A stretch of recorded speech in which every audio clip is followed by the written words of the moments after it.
오늘 하나님의 말씀 사도행전 13장 30절에서 31절에서 41절까지의 말씀입니다. 하나님의 말씀을 받기 위한 우리의 마음의 고백을 드리겠습니다. 우리의 형편과 마음을 가장 잘 아시는 하나님, 이 시간 주의 말씀을 받겠습니다. 말씀하여 주옵소서. 주께서 말씀해 주신 삶의 방식은 늘 옳으니 내가 그 길을 깨우쳐 충만하게 살도록 도우소서. 아멘. 사도행전 13장 31절에서 41절 말씀을 교독하겠습니다. 갈릴리로부터 예루살렘에 함께 올라간 사람들에게 여러 날 보이셨으니 그들이 이제 백성 앞에서 그의 증인이라.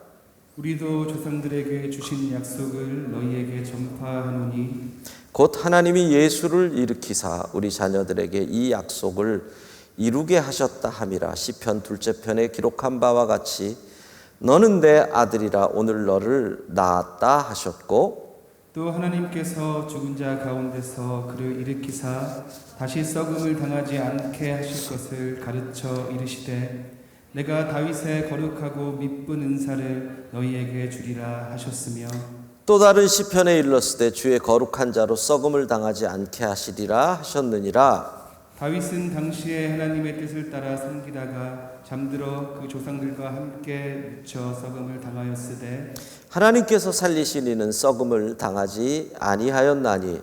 그러므로 형제들아 너희가 알 것은 이 사람을 힘입어 죄사함을 너희에게 전하는 이것이며, 또 모세의 율법으로 너희가 의롭다 하심을 얻지 못하던 모든 일에도 이 사람을 힘입어 믿는 자마다 의롭다 하심을 얻는 이것이라.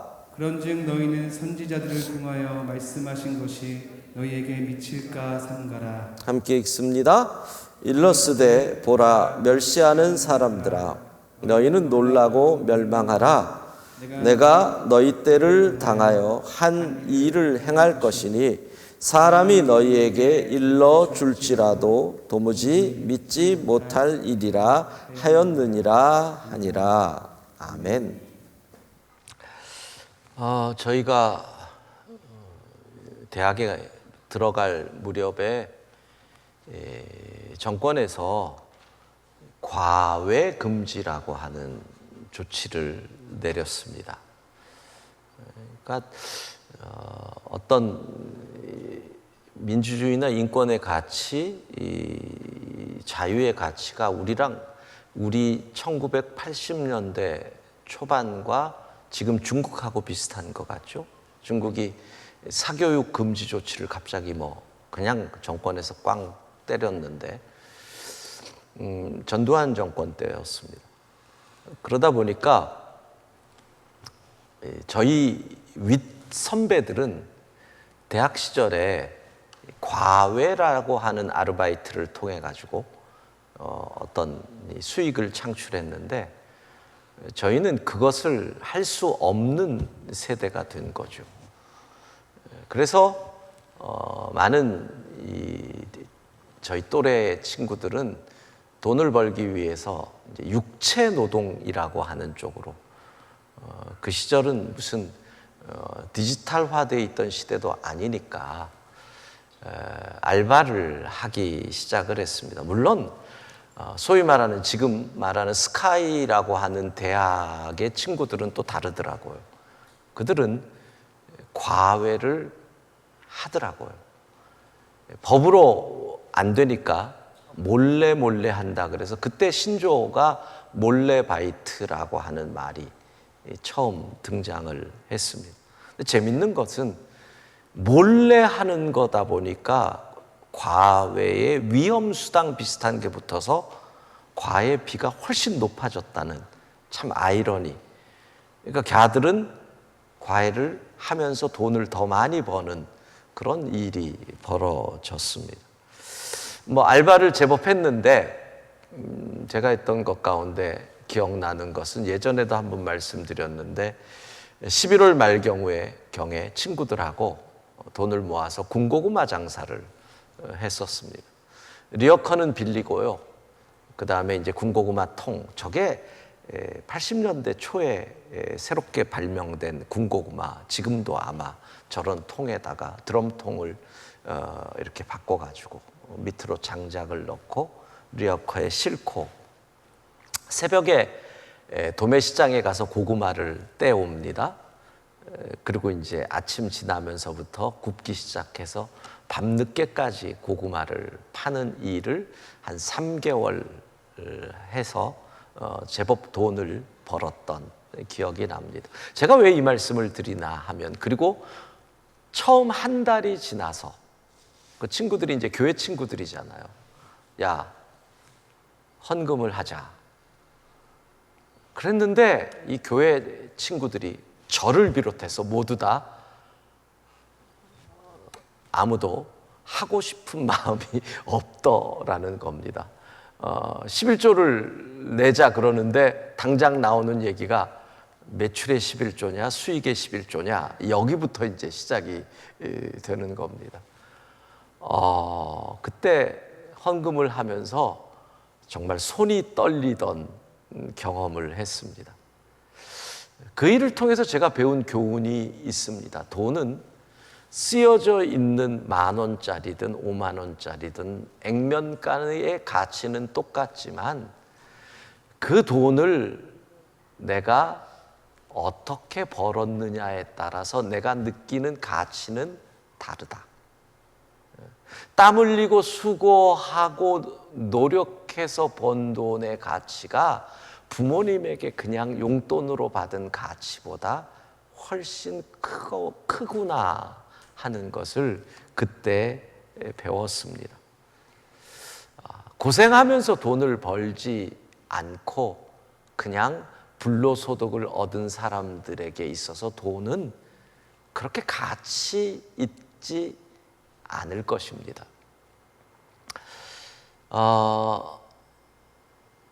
제가 중학교를 들어갔습니다. 1970년대죠. 광화문에 있었던 중동중학교를 들어갔습니다. 지금은 강남으로 옮겼지만 조계사의 건너편에 중동학교가 있었습니다. 그리고 같은 담을 가지고 숙명여중고가 있었습니다. 숙명도 지금 강남으로 갔지요.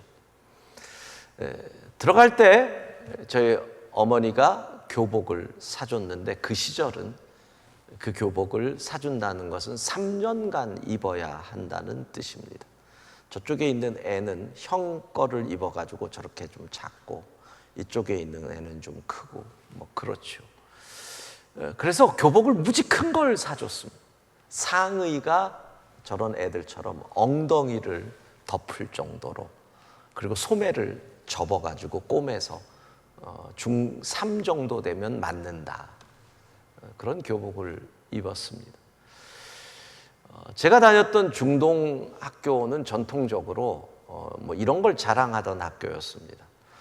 일제시대 때 일본 학생들과 싸워가지고 우리가 한국인의 기계를 보여줬다라는 종로에서 패싸움을 했던 것을 자랑하는 그런 학교 전통을 가져서 그런지 뭔가 학교에서 선배가 후배들을 때리는 부분들이 아마 다른 학교보다도, 그 시절에 많은 학교가 그랬지만 공공연하게 이렇게 교련복을 입은 고등학생들 엎드려 뻗쳐하고 있으면 야구방망이로 뻥 치는 일들을 학교에서 그냥 행하곤 했습니다.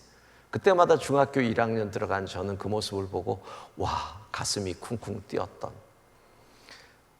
학교에 들어갈 때 교율부와 학생부 선생님들이 서 있는 입구를, 정문을 들어갈 때 꼭 거수경례를 시키는 일제의 잔재 비슷한 그런 일들이 있었고, 그곳에서 머리가 긴 사람들이 바리깡으로 이렇게 중간에 고속도로를 낸다. 그러니까 저 바리깡만큼 머리를 잘라야지 이게 맞는 거죠. 그런 일들을 겪었습니다. 그런데 지금 같으면 상상도 못할 일 한 가지가, 주번으로 체육 시간에 교실을 지키고 있을 때 1년에 한두 번 정도 갑자기 학생부 선생님들이 교실에 들어옵니다.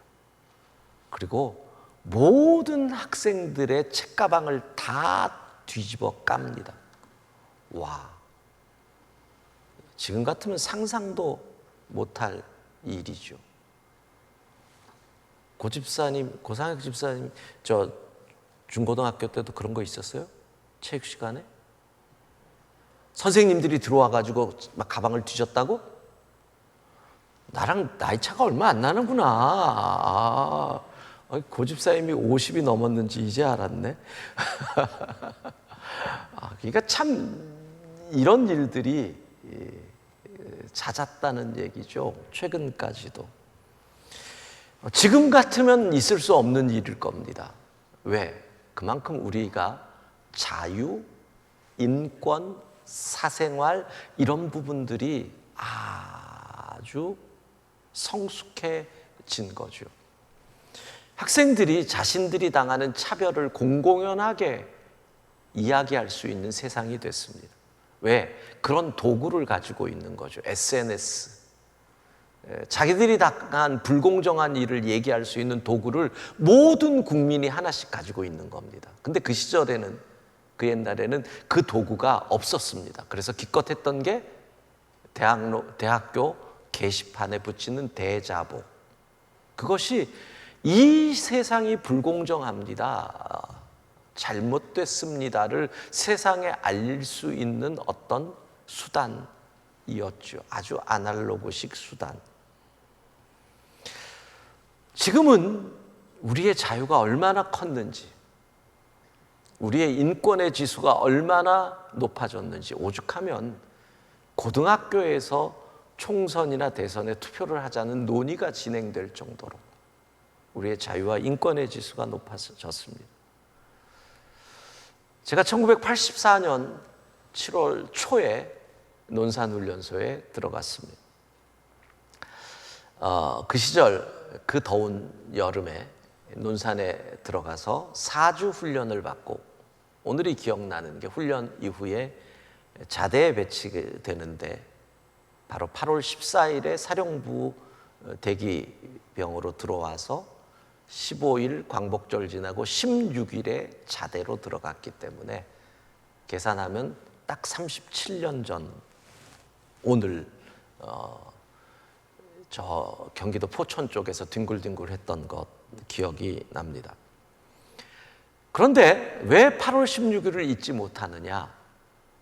자대에 배치받은 이등병 쫄병이 있는데, 기억나는 것은 제대 2주 앞에 둔 왕고참이 기타를 치고 노래를 부르고 있었습니다. 무슨 노래냐? 생전 들어본 적이 없는 노래였습니다. 나중에 시간이 지나서 알고 봤더니 이선희가 부른 제이에게를 부르고 있었습니다. 근데 제이에게는 제가 논산에서 훈련받을 때 강변가요제인지 뭔 가요제를 통해서 팍 떠버렸기 때문에 저는 들어본 적도 없는데, 그걸 듣고 고참이 기타를 치면서 노래를 부르는 걸 보면서 너무너무 부러워했던, 그리고 그날 밤 8월 16일 날 밤 점호가 끝났는데 갑자기 내무반에 분위기가 이상해지더니 창문을 닫고 소리가 안 나가도록, 그 다음에 등화관제용 창을, 그 커튼을, 암막을 내리고, 그리고 이제 무자비한 얼차려가 시작이 되었습니다. 나는 이유도 모르고, 그날 자대에 배치된 쫄병이 무슨 이유를 알겠어요. 저는 지금도 땀이 잘 안 나는 체질입니다. 얼굴에 한여름에도 땀이 잘 안 나는데, 제가 땀이 나는 유일한 곳이 손 뭐 이런 곳입니다. 근데 훈련을, 이 기합을 다 받고 났는데 고참이 이러고 지나가다가 보더니, 야, 너 쫄병이 오자마자 요령 피워? 땀이 하나도 안 났네? 와, 체질로 안 나는데 내가 요령을 폈다는 겁니다. 그리고 밖으로 데리고 나가더니 화장실 뒤에서 얼마나 굴리고 밟고 차고, 그래서 8월 16일을 잊지를 못합니다. 광복의 기쁨은 사라지고 불종의 날이 왔구나. 근데 지금 40년이 채 안 됐는데 군인들이 핸드폰을 씁니다. 이게 뭐 옳고 그름을 떠나서 이게 가능한 얘기입니까? 군대 내에서 일어나는 불공정의 이야기들이 다 까발려지고 있습니다. 군대 내의 폭력을 사람들이 이야기합니다. 어떻게 이 짧은 시간에 우리는 이러한 자유와 인권과 민주주의의 가치를 이 민족이 이야기할 수 있게 되었는지. 물론 아직도 학교와 군대 내에 숨겨져 있는 음습한 일들이 있을 겁니다. 근데 그건 사람이 살아가는 한 끊임없이 반복되는 일이고 고쳐야 할 일이죠. 여러분, 제가 이렇게 설교를 하면 젊은 청년들은 우리 목사님이 라떼 할아버지다, 또 옛날 얘기한다, 이러실 수 있을 겁니다. 그러나 한 가지, 이러한 자유와 인권의 가치가 우리 가운데서 이렇게 클 수 있었던 것에는 우리가 모르는 누군가의 희생이 있었다는 이거 하나는 기억했으면 좋겠습니다. 군대라고 하는 그 특별한 조직 속에서 짓밟히는 인권을 고치기 위해서 조직의 반골이라고 하는 비난을 들으면서 이게 옳지 않습니다 해서 왕따를 당하고 불명예 제대를 당한 그런 사람들이 반드시 있습니다. 그냥 하루아침에 우리에게 이런 자유가 온 것이 아니라는 겁니다. 하루아침에 자고 일어났더니 우리나라의 인권이 이렇게 높이 올라간 것이 아니라는 겁니다. 그런데 마치 제가 군고구마 장사를 하면서 추운 겨울에 고생하고 났더니 돈의 가치가 다른구나를 느낀 것처럼 그 자유를 위해서 내가 희생하지 않고 피땀 흘리지 않았기 때문에 이 자유를 당연한 것으로 여긴다면, 그러면 정말 우리는 이 자유를 방종으로 바꿀 수 있다는 겁니다. 우리가 누리는 자유, 인권, 민주적 가치, 어느 날 자고 일어났더니 우리가 누리게 된 것이 아니라는 거죠. 왜 이런 말씀을 길게 드립니까? 지난 76년 전 이 땅에 일제강점기를 마감하는 광복의 날이 오늘이었습니다. 사실 일제강점기에 우리 선배들, 우리 선조들이 겪었던 고통을 어떻게 우리가 알 수 있겠습니까? 제가 참 답답한 것 중에 하나는 이 시대의 많은 사람들이 오늘날의 잣대를 가지고 그 시절 우리의 선조들이 행했던 일들을 비판하는 것을 볼 때마다 참 답답하다. 제대로 이해도 못할 거면서 어떻게 오늘날의 잣대로 그 시절을 평가할까? 이런 생각을 합니다. 이해하기 어려운, 알 수 없는 고난의 날들을 보낸 선조들. 그래서 우리는 일제강점기의 일들을 너무나 추상적으로 생각할 수가 있습니다. 역사적인 사실을 근거로 좀 생각해 봅시다. 자, 20세기 초 일본이 자본주의가 막 발전해 나갑니다. 그 시절의 산업은 여러분 굴뚝산업이잖아요. 그러니까 그 굴뚝산업은 발전하려면 어떤 기계가 인간의 노동력을 대신해줘야 계속 발전하는데, 그 시절은 그게 안 되기 때문에 언제나 인간의 노동의 힘으로 굴뚝산업을 이끌어가야 합니다. 그러면 발전 하면서 반드시 부딪히는 문제가 뭡니까? 저임금 노동자, 노동력. 그래서 우리도 제3세계 근로자들이 들어와서 일을 하게 하지 않습니까? 자, 일본이 저임금 노동력의 부족 현상이 생기면서 어디서 그 문제를 해결합니까? 바로 가까이에 있는 그들의 식민지 조선 땅에서 노동자들을 데리고 온다. 조선의 노동력을 끌어들이기 위한 많은 정책을 시행합니다. 대표적인 것이 자유도항, 자유롭게 넘어갈 수 있게 해준다. 그래서 자료를 찾아보니까 1910년 일본으로 넘어간 조선인이 250명 정도로 나옵니다. 한 해에 250명, 정말 얼마 안 가요. 그런데 1945년까지 일본으로 넘어간 조선인이 200만 명 정도입니다. 그들이 가서 일본의 굴뚝산업을 일으키는 저임금 노동자, 지금 우리나라의 제3세계 노동자의 역할을 했습니다.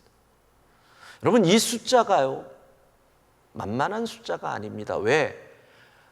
인구의 통계를 찾아보면 1910년에 조선의 인구가 1650만입니다. 2000만이 넘어가는 해가 1929년입니다. 1945년 해방 그 해에 인구가 2500만입니다. 그러니까 인구의 10%가 일본의 노동자로 간 겁니다. 2000만 가운데서 반을 여자라고 해보십시오. 2000만 가운데서 아이들 빼보십시오. 할아버지 빼보십시오. 도대체 얼마나 많은 이 땅의 젊은이들이 그곳으로 간 겁니까? 거기서 얼마나 사람답지 않은 대접을 받았는지 저도 요번에 알은 건데, 당시에 일본인들이 흔히 내뱉던 말이 이런 말을 내뱉었답니다. 정어리가 생선인가, 찬밥도 밥인가, 조센징이 인간인가. 우리의 조상들은 이런 취급을 받으면서 일본 땅에서 요즘 말로 갈리면서 노동, 그렇게 살았습니다. 셋집에서 사람을, 전세 살 사람을 구할 때 이런 팻말이 붙었답니다. 개나 조선인 사절. 방적 공장에 일하는 조선인 노동자를 향해서 방적 조선 돼지라고 불렀다는 이야기입니다. 여러분, 76년 전에 우리가 찾은 자유는 공짜로 얻은 자유가 아닙니다. 이 자유를 얻기 위해서 만주벌판을 헤매며 조국의 독립을 쟁취하기 위해 피 흘린 애국지사들이 있습니다. 독립운동가들이 있습니다. 아무 영문도 모르고 끌려가 꽃다운 나이 조선의 처녀들, 그 무참한 폭행을 당한 조선 처녀들의 한과 눈물이 있는 겁니다. 단지 조선인이라는 이유로 일본 땅에서 먹고 살려고 가서 사람 대접을 받지 못했던 온갖 폭행과 화풀이의 대상, 관동 대지진 일어났을 때 말도 안 되는 누명을 뒤집어 쓰고 죽어간, 여러분, 이 모든 것이 모여서 조선의 독립, 우리에게 자유가 온 것입니다. 지금 우리가 누리는 자유를 당연하게 여기지 말라는 것입니다. 수많은 희생의 대가가 감추어져 있습니다. 그걸 잊어버리면 우리는 이 자유가 방종으로 흘러갑니다. 자, 오늘 본문으로 넘어갑니다. 본문은 우리에게 예수 그리스도의 부활을 말씀하고 있습니다. 모두가 죽는다는 거죠. 왜 예수 그리스도의 부활을 이야기합니까? 모두가 죽고 누구도 죽음을 이기지 못하기 때문에 예수 그리스도의 부활이 인류의 터닝 포인트가 되는 겁니다. 성경은 이렇게 얘기합니다. 하나님의 마음에 합한 사람도 죽었다. 다윗, 그도 죽었다는 겁니다. 모두가 죽는다. 죄 때문에. 사도행전 13장 36절 같이 읽습니다. 다윗은 당시에 하나님의 뜻을 따라 섬기다가 잠들어 그 조상들과 함께 묻혀 썩음을 당하였으되, 완전히 죽었다라는 의미입니다. 묻혀 썩음을 당했다. 여러분, 왜 죽습니까? 죄로 인해서 죽습니다. 죄를 지으면 죄값을 치르지요. 그 죄값을 교도소에 들어간다고 합니다. 교도소가 무엇입니까? 하고 싶은 것을 마음대로 못 합니다. 가고 싶은 곳을 마음대로 못 갑니다. 먹고 싶은 것을 마음대로 못 먹습니다. 만나고 싶은 사람을 마음대로 못 만납니다. 모든 자유가 완전히 묶인 곳, 그곳이 교도소입니다. 노예와 같은 삶. 그래서 우리를 죄의 노예, 사단의 노예라고 말하는 겁니다. 어떻게 이 죄의 노예된 우리, 그렇게 교도소에서 살다가 죽을 수밖에 없는 인생에게 자유가 임합니까? 30절 같이 읽습니다. 하나님이 죽은 자 가운데서 그를 살리신지라.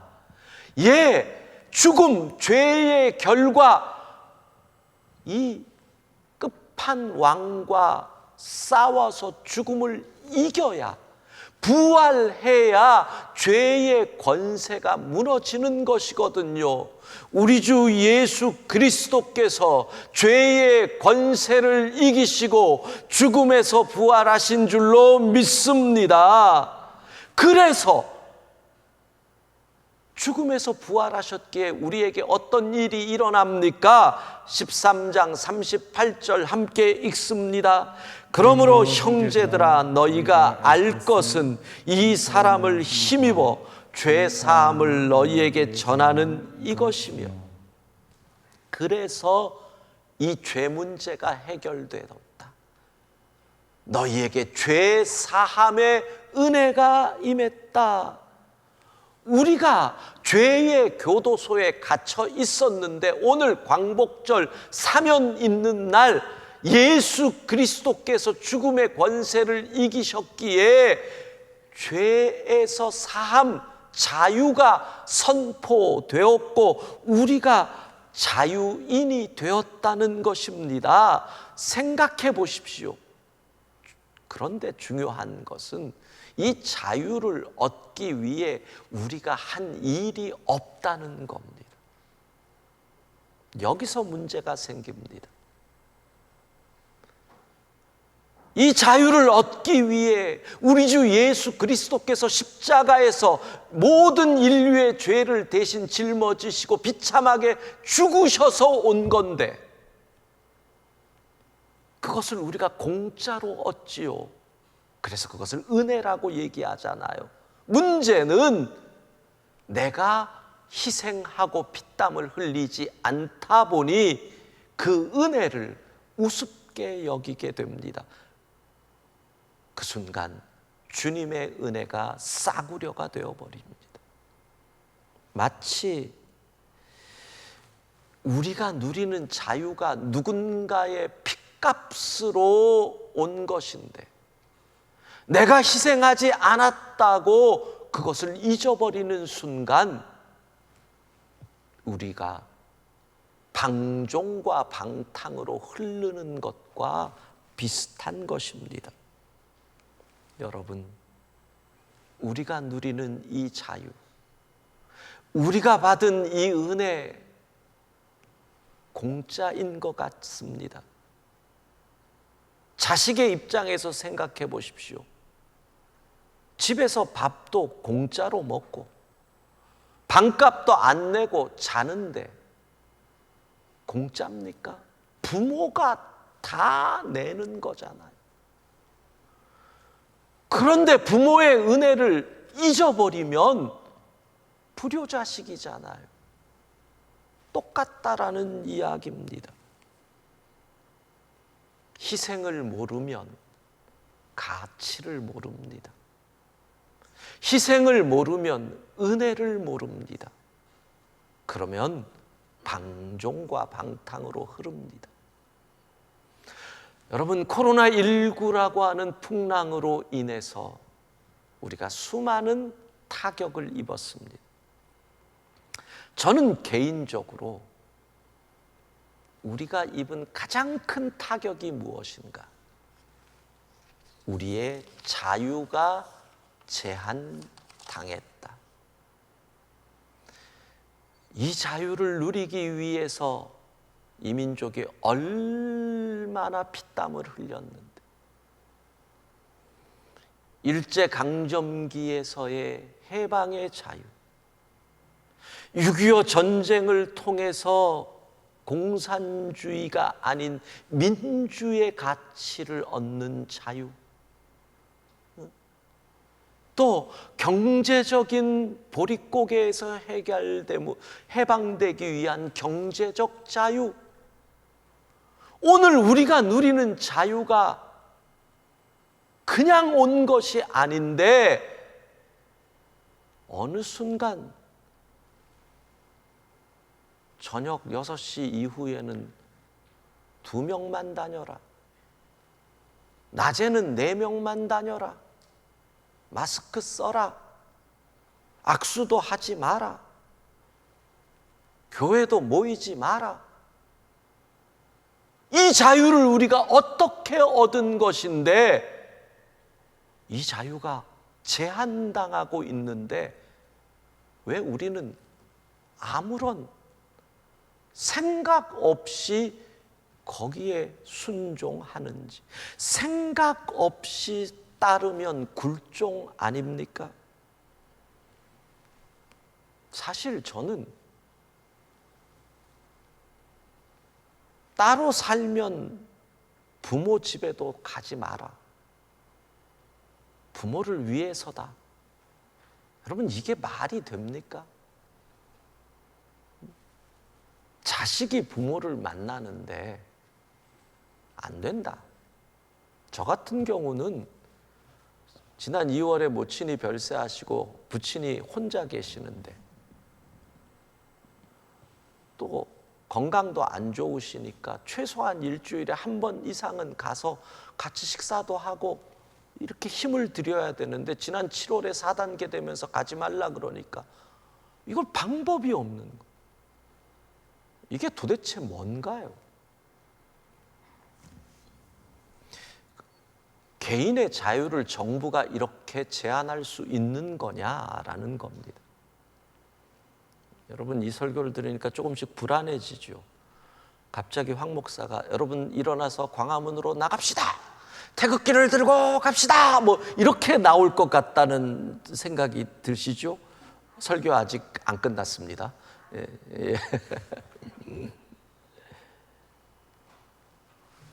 사실 그렇습니다. 아니, 규제가 비합리적이면 사람들의 반발이 나옵니다. 근데 너무 비합리적이라는 거죠. 탁상공론에 맞는 규제. 그러니까 이 규제에 대한 반발이 나오는 겁니다. 어느 뉴스에서 가장 웃긴 게 샤워장의 수영 금지다, 이렇게 얘기를, 샤워장은 아니지, 헬스장의 샤워장에서 있는 샤워장에서 수영이래. 왜 말이 자꾸 있어? 샤워를 금지한다. 이게 가장 비합리적이다, 이렇게 얘기를 합니다. 왜 그러냐 그랬더니 헬스장에 있는 큰 헬스장의 샤워 시설은 우리나라의 많은 헬스장들이 목욕탕업으로 등록을 해 놓았답니다. 안 한 곳도 있겠지만 작은 곳은. 그런데 4단계에서도 목욕탕은 영업이 가능한 겁니다. 그러면 헬스장에 있던 사람들이 여긴 목욕탕이니까 가서 샤워를 하면 되는데 그걸 금지를 시켜 놓은 겁니다. 그럼 가려면 어떻게 해야 되느냐? 헬스장에서 땀을 흘린 채로 옷을 입고 그리고 나와서 들어가면 된답니다. 이게 뭡니까? 장난도 아니고. 목욕탕이니까. 그러니까 이런 규제를 해놓으니까 이해가 안 되니까 반발이 나오잖아요. 어떻게 얻은 자유인데 정부가 어디까지 간섭할 수 있느냐? 여러분, 식당에 들어가거나 심지어는 요즘은 마트에 갈 때도 QR코드를 찍어야 되는 부분이 괜찮으신 겁니까? 정부가 그렇게 사생활을 추적해도 되는 겁니까? 물론 확진자가 나오면 그러겠다. 그럼 그 데이터를 정부는 언제까지 보관하는 겁니까? 그 규정도 아직 안 만들어졌고. 근데 우리는 그냥 예. 지금 QR코드로 모든 것을 체크하는 나라가 4나라, 5나라 정도 된답니다. 중국, 러시아, 한국, 싱가포르, 그리고 이스라엘. 이스라엘은 뭐 공공기관만이다 아니다 뭐 이런 얘기가 있어서 확실치는 않습니다. 그러면 다른 나라들은 왜 우선 하고 싶은데 기술이 못 따르는 나라들, 독재국가, 뭐 아프리카 이런 쪽은 하고 싶은데 그런 기술이 안 돼서 못 하는 거고요. 기술이 되는 많은 나라들은 개인의 인권이 너무나 중요한데, 그러니까 그거를 용납을 안 하는 겁니다. 개인의 인권이 중요한데 정부가 그러한 사생활 문제를, 개인정보를 그렇게 추적하게 할 수 없다. 그래서 안 하는 겁니다. 근데 우리는 저부터도 그냥 당연하게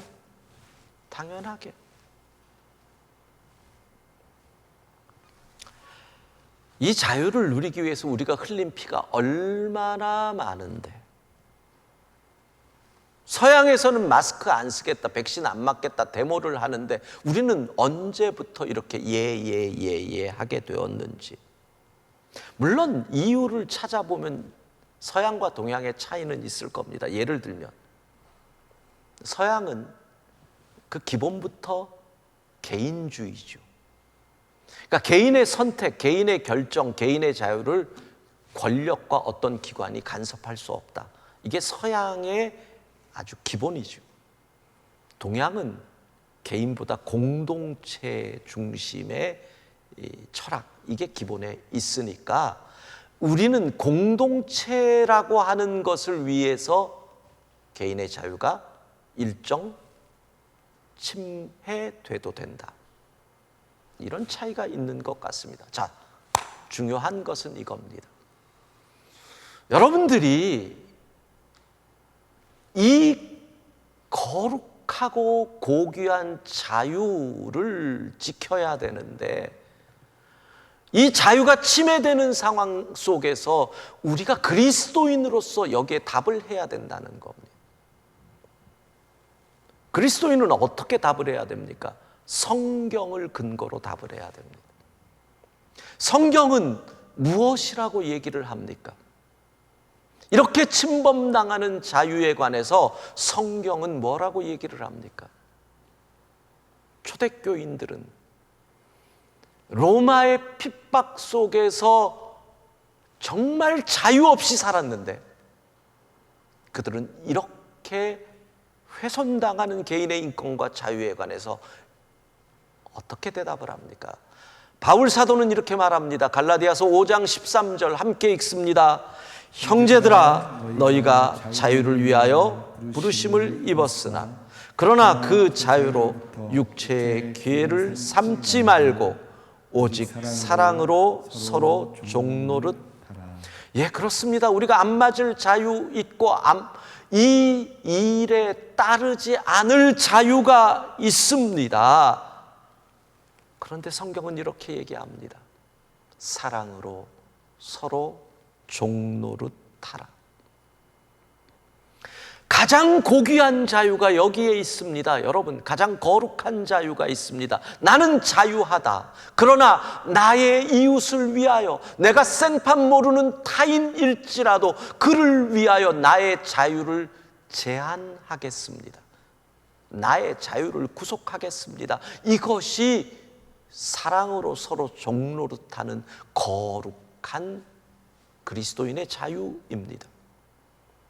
왜? 우리 주 예수 그리스도께서 그렇게 사셨거든요. 여러분 생각해 보십시오. 자유 그 자체이셨던 하나님이 시간과 공간을 초월하시며 자유하셨던 하나님이 인간이 되셨다라는 그 자체가 무엇입니까? 인간, 시간적으로 제한을 받습니다. 공간적으로 제한을 받았습니다. 물질적으로 제한을 받습니다. 모든 자유가 구속된 인간이 되심 자체가 하나님이 나의 자유를 구속한 겁니다. 거기다가 죄인이 되십니다. 십자가에 달리십니다. 생명을 내어놓습니다. 생명을 빼앗기는 것도. 그런데 왜 그렇게 그분의 자유를 제한하십니까? 우리 인간을 구원하시기 위하여, 우리의 모든 죄를 대신 짊어지시고 인간을 구원하기 위하여 우리 주 예수 그리스도께서 그 길을 걸어가신 것 아닙니까? 그래서 그리스도인들에게 말하는 겁니다. 가장 거룩한 자유가 무엇이냐? 가장 고귀한 자유가 무엇이냐? 나는 자유하지만 이웃을 위하여, 타인을 위하여 나의 자유를 제한하겠습니다. 기꺼이. 나의 자유를 기꺼이 구속하겠습니다. 사랑으로 서로 종노릇하겠습니다. 여러분, 유명한 말, Freedom is not free. 자유는 공짜가 아닙니다. 오늘 세 가지 기억하면 됩니다. 이 광복절 메시지. 첫 번째, 이 풍랑 인하여 자유의 가치를 알아야 합니다. 우리가 누리는 자유가 얼마나 귀했는지 지금 겪으니까 아는 거잖아요. 그러니까 자유가 참으로 귀한 것이구나. 자유가 그렇게 귀한 것이구나. 그 가치를 우리가 가슴에 새겨야 됩니다. 두 번째, 최소한 이 자유를 그렇게 쉽게 생각해서 자유가 제한받는데 무조건 예스는 하지 말라는 겁니다. 생각하라는 겁니다. 내가 예를 들어 이 정권을 지지하니까 무조건 예가 아닙니다. 또 내가 이 정권을 싫어하니까 무조건 노도 아니라는 겁니다. 생각하라는 겁니다. 이 자유의 가치가 얼마나 귀한데, 이 자유를 우리에게 주시려고 우리 주 예수 그리스도께서 십자가에서 죽으셨는데 우리가 아무 생각 없이 예 무조건 따르는 것이 아니라 깨어 있어야 한다. 세 번째, 예수님처럼 사랑으로 종노릇하겠다. 나는 거룩하고 존귀한 자유자로 나에게 주신 자유를 이웃과 공동체를 위하여 기꺼이 제한하겠습니다. 마스크 쓰겠습니다. 모이지 말라면 안 모이겠습니다. 기꺼이 가겠습니다. 그렇게 사랑으로 종노릇하겠습니다. 사랑하는 여러분, 76주년 광복 주일, 우리가 누리는 이 자유의 가치를 다시 한번 깊이 생각하고 사랑으로 종노릇하겠다는 결단이 있는 시간이 되기를 소망합니다. 기도하겠습니다. 하나님,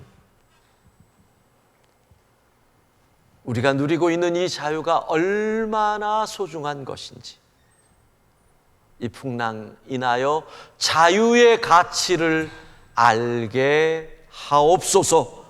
하나님, 생각 없이 가래니까 가고 멈추라니까 멈추는 그런 사람이 아니라 깨어있게 하셔서 자유의 가치가 훼손되는 일에 대하여 우리가 정신 차리고 올바르게 판단할 수 있게 하여 주옵소서. 그러나 사랑으로 서로 종노릇하라는 주의 말씀으로 인하여 기꺼이 나의 자유를 제한하며 상대방을 살리는 주님 닮은 그 길 걸어가게 하여 주옵소서.